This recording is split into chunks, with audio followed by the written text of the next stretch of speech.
తాబేలు కుందేలు కథ మనందరికీ తెలిసిందే. అయితే దాని వెనుకున్న అసలు నీతేంటో ఇప్పుడు చూద్దాం. అసలు వేగంగా ఉండటమే ఎప్పుడూ గెలుపుకు దారితీస్తుందా? కథ మొదలయ్యేది ఒక అడవిలో. అక్కడో కుందేలు తన వేగం గురించి తెగ గొప్పలు చెప్పుకుంటూ ఉంటుంది.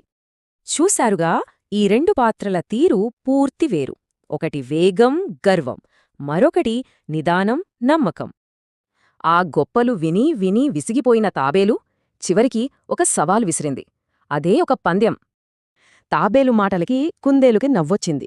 వెంటనే సవాలుకు ఒప్పుకుంది. ఒక నక్క జెండా ఊపడంతో అడవి జంతువుల అరుపుల మధ్య పందెం మొదలైంది. కుందేలు ఒక మెరుపులా దూసుకెళ్ళింది. క్షణాల్లో కనుమరుగైపోయింది.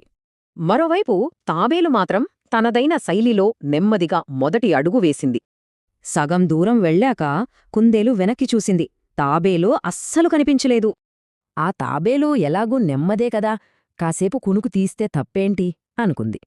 అంతే, గెలుపు తనదే అన్న ధీమాతో ఓ చెట్టు కింద హాయిగా నిద్రలోకి జారుకుంది. కుందేలు నిద్రపోతున్నా తాబేలు మాత్రం తన ప్రయాణం ఆపలేదు. స్థిరంగా ముందుకు సాగింది. తాబేలు పద్ధతి చాలా సింపుల్.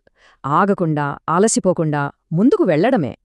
నిద్రపోతున్న కుందేలును తాబేలు నెమ్మదిగా దాటి ముందుకు వెళ్ళిపోయింది. ఇదే అసలైన మలుపు. ఇంతలో జంతువుల కేకలు. తాబేలు గెలుస్తోంది! ఆ అరుపులతో కుందేలుకి మెలకువ వచ్చింది. కళ్ళు తెరిచి చూసేసరికి తాబేలు గెలుపు గీతకు దగ్గరలో ఉంది.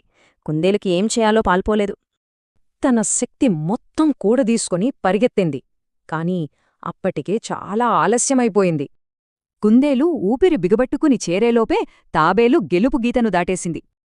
సో ఈ కథ మనకు కొన్ని చాలా ముఖ్యమైన పాఠాలు నేర్పుతుంది.